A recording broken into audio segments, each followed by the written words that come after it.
Hey, hello everyone. I'm back again with another video. So, today we'll be discussing about recession as we are hearing this term again and again. So, let's find out what actually it is and how it is affecting our lives and the economy. So, without any delay, let's begin with today's lecture. Let's find out what actually recession is. What is a recession? In economics, the term recession describes the reduction of a country's GDP for at least 2 quarters. The usual dictionary definition is a period of reduced economic activity. By this, it means that for 2 quarters, it means for 6 months, a quarter comprises of 3 months and a year comprises of 4 quarters.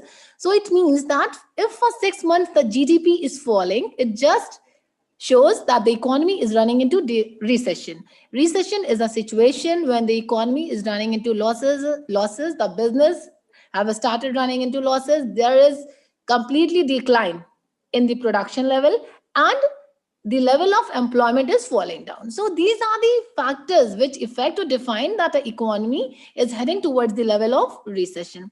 Then what is the global recession? Is anything different from the normal recession?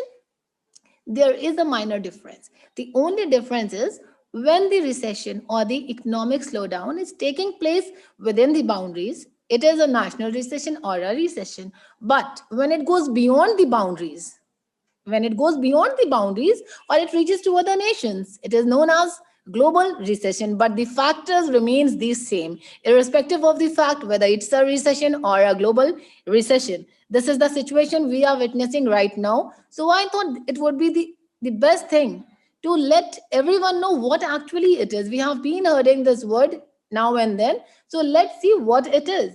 What are the factors which affect or which leads to the recession? Economic slowdown, falling oil consumption, declining capital flows, weakening industrial production, rising unemployment, slowdown in GDP, per capita growth, or contraction. So ultimately, these are the factors which, one way or the effect, led the economy to the level of recession. So, is there any difference between depression and recession? Though that sounds quite similar. And GDP is the main factor. Declining GDP is the main factor in both the situations. But at what level they are different? The only difference between the two is that depression is a long-term phenomena. It happens or it occurs for a longer period of time and it most disastrous than the recession. Whereas recession is a temporary phenomena which took just few months or years to wipe away. So let's find out what's the difference between the two. Depression is a long-term GDP fall, a significant amount of fall in GDP, and recession is defined as GDP fall among 2 consecutive quarters under consideration. Depression does not happen frequently, and recession is a natural occurrence and it has room in the economic cycle itself. It has already found its place in the economic cycle and it is assured that somewhere at a level it will be witnessed by the economy, whereas depression is uncertain. Next, it says the impact of depression has a severe for the economy and it is severe for the longer run, whereas the impact of the recession is for a temporary period and it can be easily rectified. So this is the criteria, this is the point where they both are distinguished or differentiated. The recession cycle, if we talk about recession cycle, it says that if recession has started, it doesn't mean that it's going to remain the same for a longer period of time. It says that from recession it start expanding at some point of time, it start expanding and the expansion reaches to such level or such a higher level when it recovers. So it can be seen in the diagram that recession, then the gap between the recession and recovery is expansion, and ultimately it headed towards the recovery. So this is how it happens and this is how it works. Next, see what are the causes. There are a number of factors responsible for the recession in an economy. The first one says currency crisis. Now, what is a currency crisis?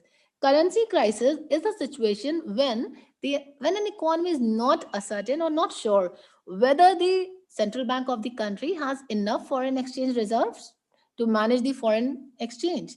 So this is a condition, this is a situation. If the reserves are not properly maintained, it will create a difficulty for the economy to sustain the foreign exchange. So this is what it happens, and it leads to the problem of recession. Then comes the energy crisis. What is a energy crisis? Basically, energy crisis is any significant bottleneck in the supply of energy. It means that when the energy is being supplied by the various bodies or the various authorities, at, at some point of time, it happened that the supply is not up to the mark, but this crisis is happening, or that supply is not up to the level.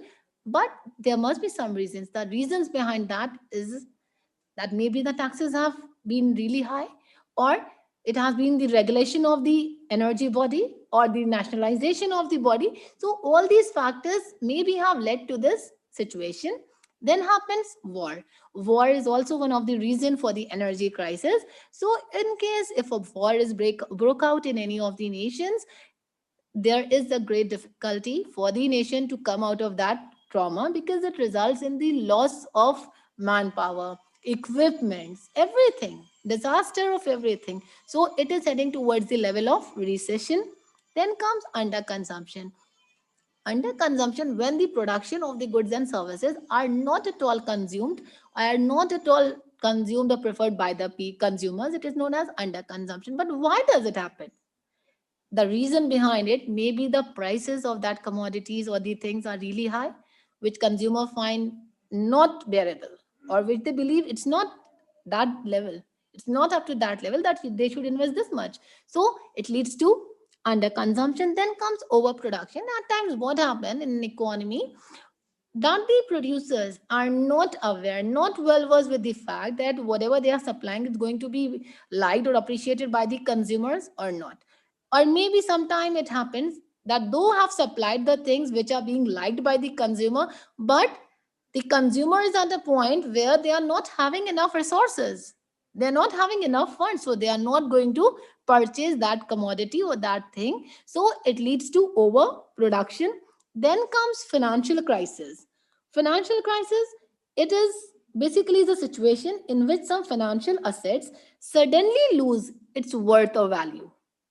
Means that some of the financial assets, maybe property, it may be gold, anything which starts losing its value, and it results in declining in the value of bonds and securities. So when this thing happened, it is referred as financial crisis, and this is one of the main reason of the recession.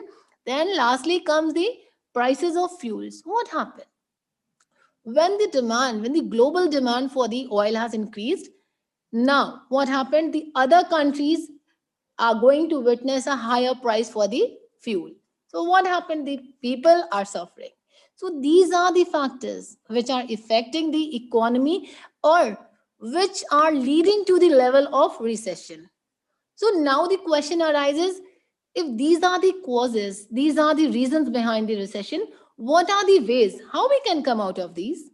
There must be number of factors or the strategies, because as it is said that every problem has a solution, so this problem too has a solution. So there are certain steps which are required to be followed in order to control the intensity or the level of recession. I'm not saying that we are going to remove this element of recession from the economy. We are just trying to control. So, how we can control this? We can control this by controlling the inflation. By controlling the inflation, it means, as we know, that inflation is a situation when the value of money is falling and prices are rising. So, if we control that position or that situation, ultimately half of the problem is solved and recession will be at a better stage. Then comes discourage saving. The habit of saving should be, sorry, the discourage borrowing. Habit of borrowing should be discouraged. But why? What happens when in an economy the resources are not enough, the funds are not enough, and if we are still borrowing from other sources, how we are going to repay it? We are just increasing the debt.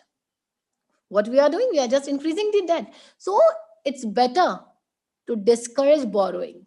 Just utilize whatever we are having, and we may reduce the intensity of use, but it's better to utilize whatever we have. Then it says the habit of savings should be encouraged. Why it is highlighted? Because what happens that during the tough times or the tough situations, if people have some of these savings, so it acts as a catalyst for them, acts as a motivator for them to survive that tough time. So this habit of saving should be encouraged at every level, in any manner. So these are the steps which are required or which are suggested that if followed, the level of recession can be controlled to an extent. So finally, after hearing all this, we just come to this conclusion that we just cannot stop or control recession or inflation in a complete manner. But what we can do, we can just adopt few of the preventive measures, few of the methods that can control the intensity, control the level of recession or inflation in an economy.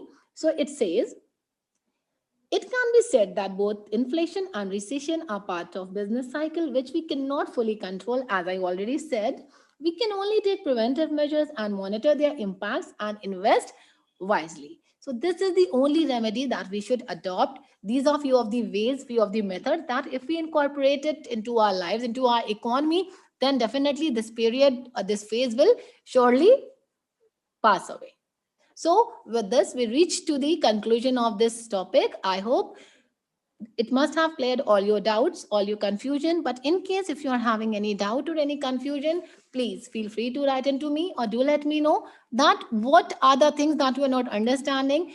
I would suggest that try to go through this video twice, and then you'll surely understand even the minutest of the details. This is not anything complex. It's a simple phenomena, though it sounds complex. So that's why I have taken up this topic to help you out in understanding the concept of recession. I'm sure this video will surely help you out in understanding the concept of recession. Keep listening, keep studying, and keep learning, and stay tuned. I'll be back very soon. Take care, everyone.